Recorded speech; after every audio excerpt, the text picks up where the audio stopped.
Fala galera, sejam muito bem-vindos a mais um vídeo do canal. No vídeo de hoje nós falaremos a respeito dos zumbis da vida real, dos zumbis que aparecem lá no Haiti, conforme várias lendas e vários casos relatam pra gente. Então os zumbis são bem conhecidos na cultura popular, mas os haitianos têm um conceito original bastante peculiar de zumbis humanos sem alma, revividos da sepultura para trabalhar como escravos em plantações a mando de um feiticeiro. E a gente tem vários casos reais de pessoas que teriam sofrido esse destino.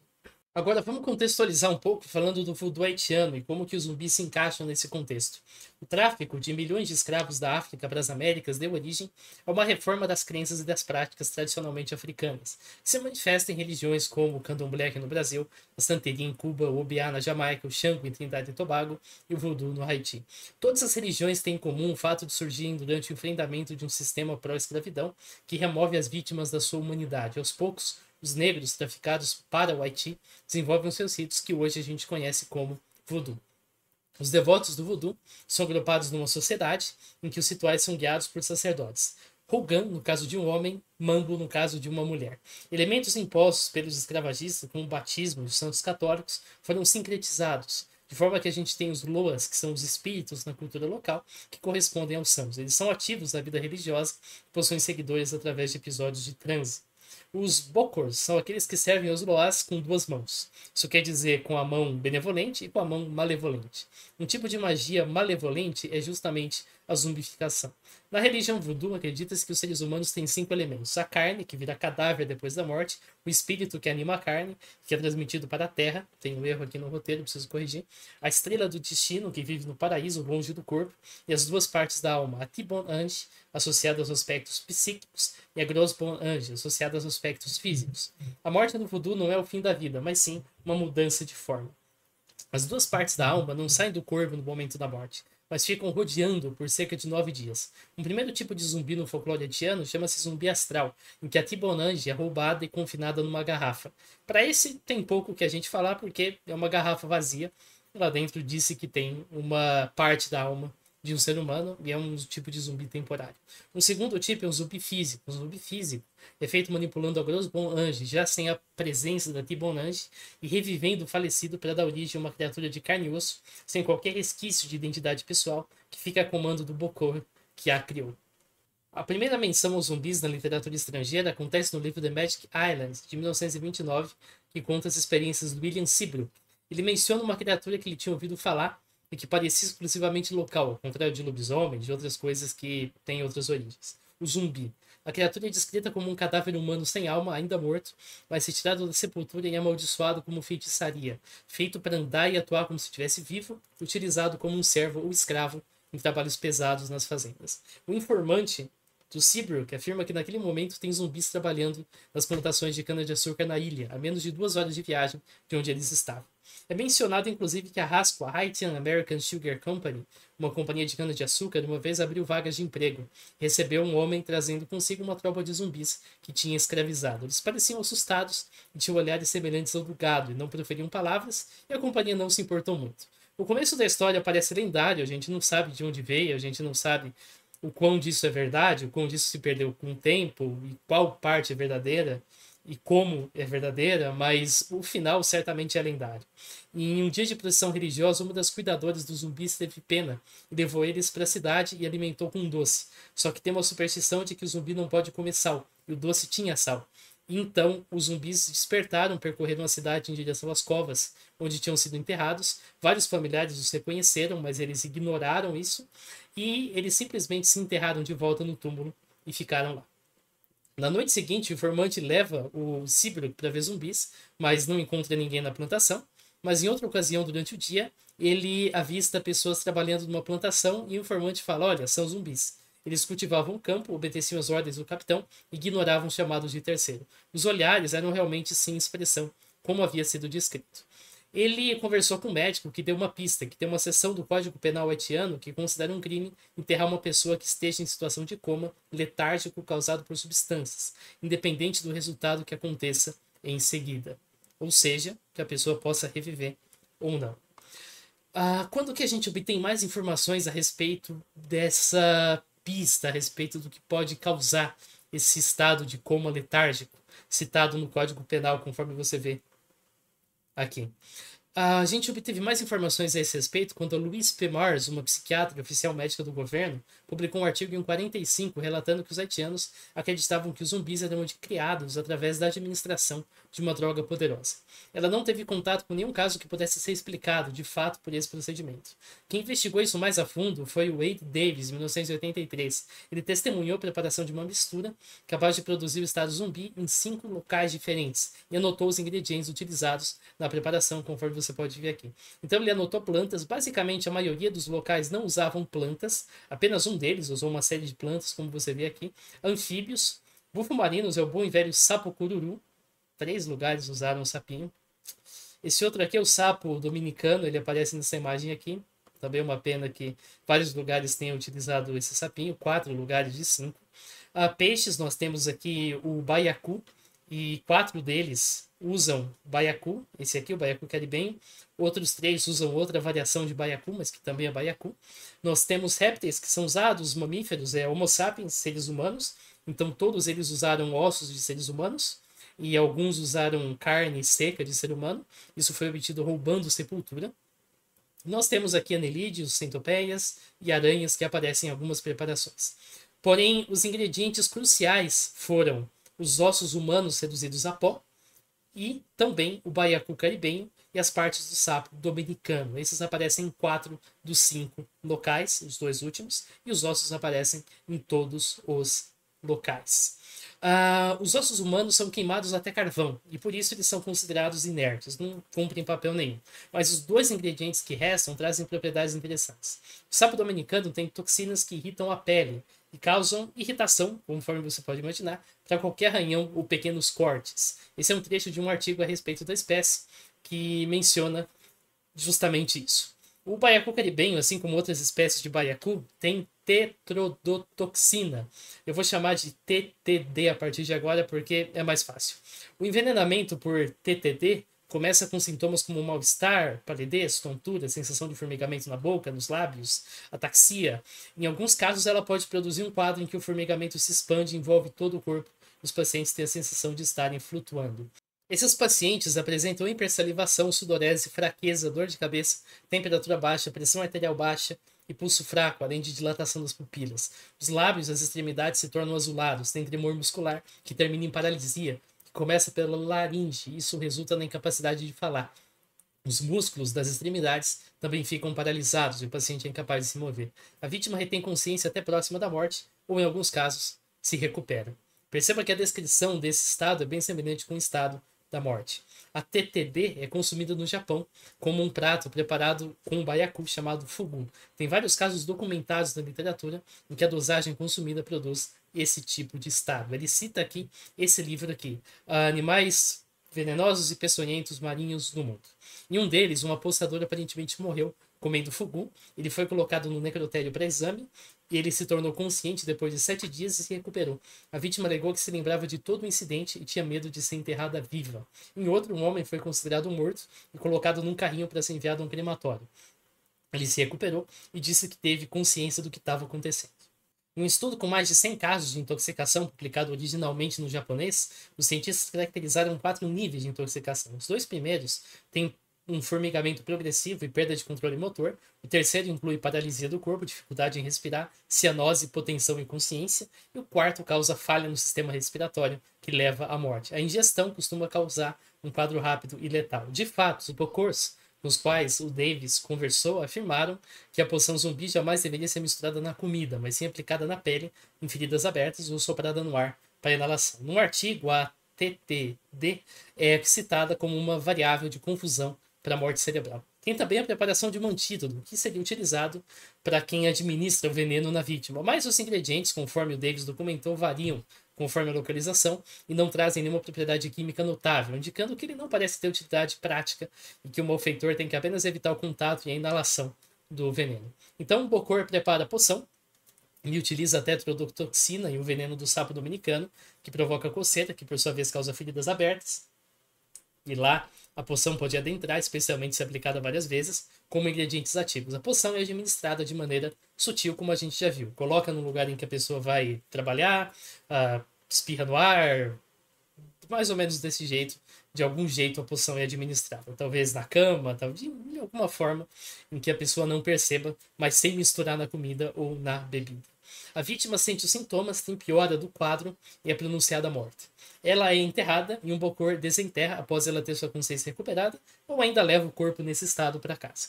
Quando a vítima acorda ao ser desenterrada acordada, ela tem que ser alimentada com uma pasta de batata doce, caldo de cana e uma planta do gênero Datura. Essa planta, especificamente, é um potente alucinógeno que causa um estado de psicose. Alguns autores descrevem essa administração dessa pasta tem que ser constante. Então a vítima é levada para ser vendida para um escravagista e forçada a trabalhar. Evidentemente, esse processo às vezes falha. O Davis afirmou que a poção era fornecida sem garantias. Considerando a quantidade de TTD, que isso é variável a depender do peixe, sexo, idade, época do ano, e a menos que haja um meio de medir essa quantidade que não foi documentado na literatura, é provável que o processo, na maioria das vezes, ou resulte na sobrevivência ou na morte na vítima, mas não no coma desejado. Quando o senhor de escravos morre ou deixa de atender aos zumbis, a pasta deixa de ser administrada e o estado de psicose passa. Isso faz com que a vítima recupere a consciência e fique livre para vagar até as cidades e, eventualmente, encontre sua família ou sucumbe. Agora, é certo que a TTD causa zumbificação? No seu artigo, Davis afirmou que as amostras estavam sendo testadas. No macaco, a aplicação tópica produziu edema local e a injeção em ratos produziu um estado de catalepsia, do qual os animais se recuperaram eventualmente, sem mais problemas. O estudo de Davis foi questionado. Um argumento é ético, isso envolve ele ter acompanhado a exumação ilegal de cadáveres humanos, mas isso não implica na acurácia da tese propriamente dita. Outros, porém, são sobre a química das amostras que ele coletou para análise. Um estudo verificou que tinham vestígios próximos de insignificantes da tetrodotoxina. Porém, os mesmos resultados foram obtidos a partir também de um fígado de baiacu que foi enviado pelo Davis, indicando que talvez a substância tenha decaído para outros produtos. Afinal, o fígado desses animais é conhecido por concentrar altas doses de tetrodotoxina. Outro estudo, porém, encontrou quantidades significativas de derivados da tetrodotoxina em outra amostra. Porém, o método foi criticado porque esses derivados são produzidos por outras substâncias menos poderosas. Outro artigo criticou a possibilidade de zumbis trabalharem envenenados pela tetrodotoxina, mas isso sequer foi afirmado pelo Davis, que considera a recuperação do envenenamento inicial um passo necessário para o trabalho, cujo estado é mantido não pela tetrodotoxina, mas por planta do gênero Datura, conforme eu já falei para vocês. Então a gente carece de novas amostras da poção zumbi para realizar testes mais precisos que possam identificar a presença da tetrodotoxina, mas é bastante provável que de fato seja ela a causa da zumbificação. Qual o contexto sociológico? As pessoas que comem mais fugu do que deviam e sobrevivem não se tornam zumbis, mas sim vítimas de envenenamento, apesar de passar pelo mesmo processo. Então, por que os haitianos se tornam zumbis ao invés de simplesmente reagirem e fugirem quando eles acordam? Isso ocorre porque a zumbificação tem um contexto sociológico bastante claro dentro da religião voodoo. Seguidores da religião não temem os zumbis em si, mas a possibilidade de se tornar um zumbi. Para eles que desconhecem a química da poção zumbi, qualquer forma de morte em que o corpo continue viável pode resultar em zumbificação. Por isso, muitos familiares optam por infligir algum tipo de dano permanente, mas invisível no funeral, que inviabilize o corpo de funcionar. Por exemplo, uma facada no coração. Tem duas maneiras de ser zumbificado: por meio de um bocor, que é contratado para produzir a poção e reviver a vítima, ou através de uma condenação. De acordo com Hogan e Mambus, quando alguém está causando problemas no local, roubando, estuprando, tendo filhos ilegítimos, invadindo terra, etc., as reclamações são trazidas numa sociedade, ambas as partes são ouvidas. Caso a acusação seja verdadeira, várias medidas são tentadas. A zumbificação é a penalidade mais extrema possível. Então, os moradores locais, quando entram em coma e são levados para um cemitério, acreditam que realmente morreram e estão sujeitos a serem zumbis. Portanto, não é algo que se possa lutar contra. Afinal de contas, eu morri, é meu destino, eu já estou morto. Isso aqui é a minha vida depois da minha morte, que na verdade é ser um zumbi. E os prováveis espancamentos por parte dos assistentes do Bokor cumprem o resto do papel. É o que o Davis descreve que acontece. Então, se o zumbi mostra qualquer resistência, ele é espancado ali na hora e açoitado, e isso acaba resolvendo o problema. Ele realmente entende que ele está morto, é um zumbi, e não tem nenhum outro papel a se cumprir na sociedade haitiana. Agora, nessa sessão, a gente vai ver quais casos de zumbis foram documentados e se eles são, de fato, pessoas que foram zumbificadas. Um texto da Louise Mars, ela cita que conheceu duas pessoas afirmadas como zumbis, que na verdade eram andarilhos, com condições mentais que não conseguiam se identificar ou dar informações sobre as suas vidas. Isso acontece várias vezes. O mais conhecido desses casos e reproduzido na internet é o da Felícia Felix Mentor. Ele é relatado pela Lois. Ela menciona que um dia uma mulher com certa idade, em estado de calamidade, surgiu numa vila e as pessoas crentes e zumbis tentaram identificá-la com familiares conhecidos. Uma família, os Mentor, a identificou como a Felícia Felix Mentor. Os Mentor a acolheram e passaram a chamá-la por esse nome. Ela se tornaria mais um caso de zumbi, mas uma análise clínica revelou que a mulher não tinha uma fratura na perna esquerda, que a Felícia original tinha antes de morrer. Aqui a gente tem a fotografia dessa andarilha. E a outra fotografia que a gente encontra é da Nora, que é a autora que publicou esse caso pela primeira vez num livro. E muita gente associa como sendo a Felícia antes da morte. Então, deixa eu até pesquisar para ver se eu encontro a fotografia da Felícia. É essa aqui. Essa imagem aqui é da Nora, não da Felícia. E, portanto, não é antes e depois, como algumas miniaturas de YouTube costumam fazer. Um artigo examinou 3 casos de zumbi. Um deles é a Franciana Ileus, chamada de FI, que eu deduzi através dessa matéria aqui da BBC pelas similaridades. Ela teria sido encontrada 3 anos após a morte e reconhecida pela família graças a uma marca facial de nascença. Nenhum teste de DNA ou histórico foi feito para concluir se a vítima foi ou não vítima de zumbificação, mas ela foi diagnosticada com esquizofrenia catatônica. O outro é o WD, que morreu com 26 anos e apareceu 19 meses depois numa briga de galos. O seu irmão teria confessado zumbificá-lo e teria sido sentenciado à prisão perpétua. Mas os autores do artigo localizaram ele, entrevistaram e ele negou a confissão. Ele falou que ele confessou só sob tortura e o exame de DNA mostrou que o WD não era irmão do presidiário. A última é MM, que reapareceu 13 anos após a morte, dizendo que ela era um zumbi por esse período e teve uma filha. Ela foi reconhecida por uma família cuja irmã mais velha tinha falecido. O exame de DNA mostrou que MM não era irmã de nenhum dos homens que diziam ser irmãos dela, mas ela era, de fato, a mãe da garota. O Clayfield Narcisse, descrito no artigo do Davis, é mencionado que ele morreu em 1962, se apresentou para Angelina, sua irmã, em 81 e usou o nome de infância que apenas os membros da família conheciam. Ele alegou que foi um zumbi por 2 anos numa plantação e vagava pelo país com medo da vingança após a morte do mestre. O caso atraiu a atenção do médico Lamarck Duyon, que formulou com a família um questionário sobre a sua infância, e ele respondeu corretamente esse questionário. A história dele foi bem documentada pela BBC, ele foi fotografado junto com a sua certidão de óbito, porém, infelizmente, nenhum exame de DNA foi feito para confirmar se ele realmente pertence à família em questão. Aqui a gente tem o atestado de óbito dele que foi assinado por 2 médicos. O Brian Dunning, não, esse cara não é zumbi, ele é um cético e ele se manteve cético dessa possibilidade, mas a conjectura dele é um tanto fantasiosa. Ele supõe que o hospital em que o Clavius morreu oferecia descontos para locais, que um homem teria usado o nome dele ao se internar, e esse homem morreu, e o Clavius, coincidentemente, teria fugido da cidade e reaparecido tempos depois, alegando ser um zumbi. Essa hipótese requer várias premissas e falha em explicar como que a família dele sustenta que ele morreu de fato no hospital. O Jack Savix, um psiquiatra, afirma que escapou de ser zumbificado pela esposa, com o veneno sendo depositado nos braços da cadeira em que ela se sentava e se apoiava.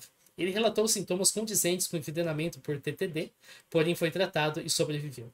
Adeline D. foi descrita como morta aos 40 anos em 2007 e descoberta viva cerca de 1 ano depois pela irmã. Porém, o médico comparou o DNA da Adeline com seus filhos e falhou em comprovar parentesco. Ela não proferia nenhum tipo de palavra coesa. A Jeanne Jacqueline foi declarada morta em 2011 e apareceu viva 13 meses depois e foi reconhecida pelos pais. Porém, o caso é muito mal documentado porque ela morre de cólera algum tempo depois. Então, nem todas as pessoas chamadas de zumbis são realmente pessoas que passaram pela zumbificação. A provável maioria é, até provado o contrário, apenas andarilhos que sofrem de alguma condição mental em um estado de calamidade são confundidos com falecidos por familiares. Assim, a gente pode concluir que tem evidências suficientes até o momento para apontar que a origem da figura de zumbi parece ter uma base concreta nas práticas do voodoo haitiano.